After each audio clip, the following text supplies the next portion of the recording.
bisa dibuat? Apa tiba-tiba muncul begitu saja? Tentu tidak. Sebelum sebuah peraturan disahkan, ada proses panjang yang harus dilalui, dan salah satu tahapan penting adalah penyusunan naskah akademik.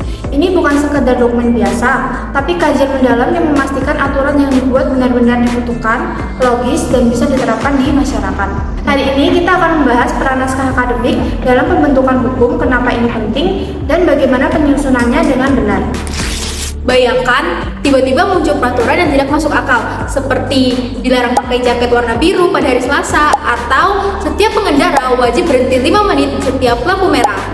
Kalau aturan dibuat seperti itu tanpa dasar yang jelas, hasilnya bisa membingungkan dan merugikan masyarakat.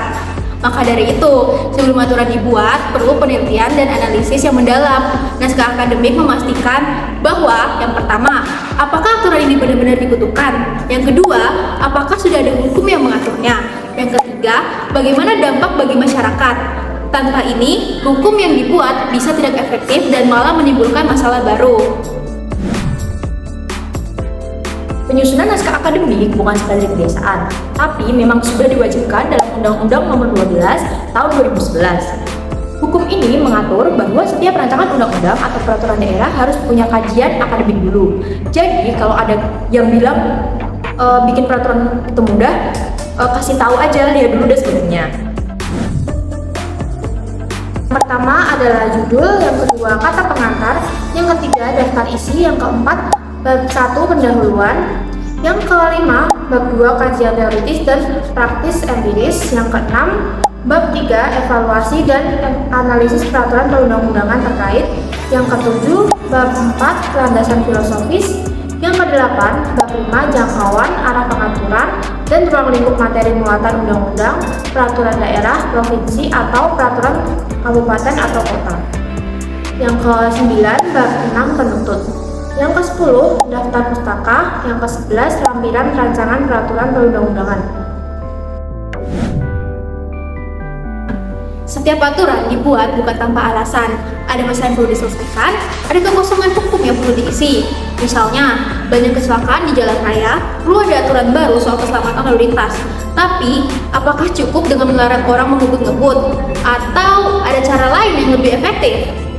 Pendahuluan dalam naskah akademik membuat latar belakang aturan dan menjelaskan mengapa aturan tersebut penting bagi masyarakat. Sebelum membuat aturan, kita harus bertanya. Yang pertama, apa masalah utamanya? Yang kedua, apakah aturan masih relevan?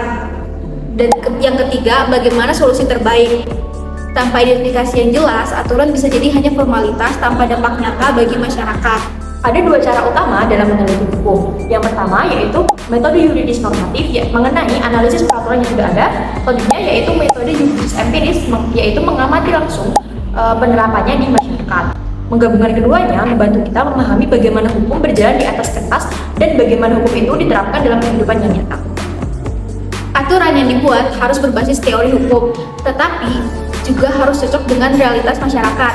Jadi kita perlu yang pertama mempelajari teori hukum yang relevan, yang kedua mengevaluasi penerapan aturan serupa di negara lain, yang ketiga memastikan aturan yang dibuat benar-benar bisa diterapkan.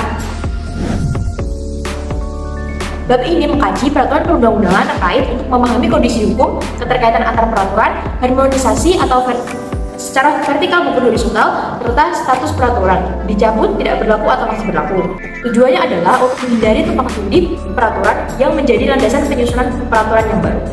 Pernahkah Anda mendengar peraturan yang bertentangan satu sama lain? Ini terjadi karena kurangnya evaluasi peraturan yang sudah ada. Dalam tahap ini, kita mengkaji apakah aturan baru selaras dengan hukum yang lebih tinggi dan apakah aturan lama perlu diperbarui atau dicabut. Agar aturan yang dibuat kuat harus memiliki dasar penjelasan. Yang pertama yaitu landasan filosofis. Apakah sesuai nilai Pancasila? Landasan filosofis mempertimbangkan pandangan hidup, kesadaran, dan cita hukum yang meliputi suasana kebatinan serta falsafah bangsa Indonesia yang bersumber dari Pancasila dan pembukaan Undang-Undang Dasar Negara Republik Indonesia tahun 1945. Selanjutnya yaitu sosiologis. Apakah aturan ini benar-benar dibutuhkan masyarakat? Landasan sosiologis memenuhi kebutuhan masyarakat dalam berbagai aspek.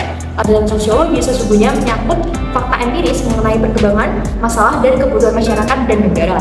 Yang terakhir yaitu landasan yuridis. Apakah aturan ini sesuai dengan sistem hukum yang berlaku? Landasan yuridis mengatasi permasalahan hukum atau mengisi kekosongan hukum dengan mempertimbangkan aturan yang telah ada, yang akan diubah atau yang akan dicabut guna menjamin kepastian hukum dan rasa keadilan masyarakat. Teknik menguraikan landasan yuridis adalah menguraikan dasar hukum sesuai dengan hierarki peraturan perundang-undangan yang ada. Pada bab 5, ruang lingkup materi pada dasarnya mencakup yang pertama, ketentuan umum memuat rumusan akademik mengenai pengertian istilah dan frasa. Yang kedua, materi yang akan diatur. Yang ketiga, ketentuan sanksi. Yang keempat, ketentuan peralihan. Dalam pembuatan peraturan, kita tidak hanya memikirkan isinya, tapi juga bagaimana arah itu berdampak pada masyarakat dan pemerintah. Yang pertama adalah menciptakan tata kelola pemerintah yang bersih, berwibawa, dan berkeadilan guna mewujudkan kesejahteraan rakyat. Yang kedua, pengelolaan yang didasari oleh tata nilai yuridis konstitusional, menciptakan stabilitas dan konsistensi kebijakan. Yang ketiga, pembentukan produk hukum daerah, mendukung pembangunan sistematik dan berkelanjutan.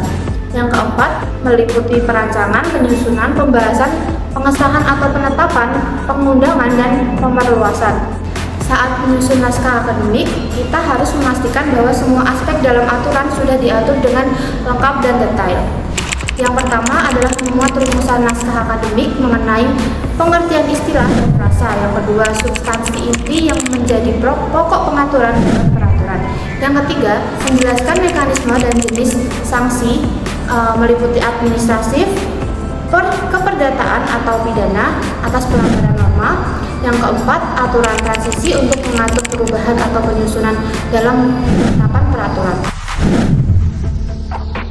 Setelah membahas seluruh tahapan dalam penyusunan naskah akademik, ada beberapa kesimpulan yang bisa kita ambil, yaitu memuat rumusan akademik mengenai pengertian istilah dan frasa, substansi inti yang menjadi pokok peraturan dalam peraturan, menjelaskan mekanisme dan jenis sanksi berupa administratif, keperdataan atau pidana atas pelanggaran norma, aturan transisi untuk mengatur perubahan atau penyesuaian dalam penerapan peraturan. Saran yang bisa kita ambil dari penjelasan kita sebelumnya adalah yang pertama yaitu perlu pemilihan substansi naskah akademik dalam suatu peraturan perundang-undangan atau peraturan perundang-undangan di bawahnya. Yang kedua yaitu rekomendasi tentang skala prioritas penyusunan rancangan undang-undang atau rancangan peraturan daerah dalam program legislasi nasional atau program legislasi daerah. Yang ketiga yaitu kegiatan lain yang diperlukan untuk mendukung penyempurnaan penyusunan naskah akademik lebih lanjut.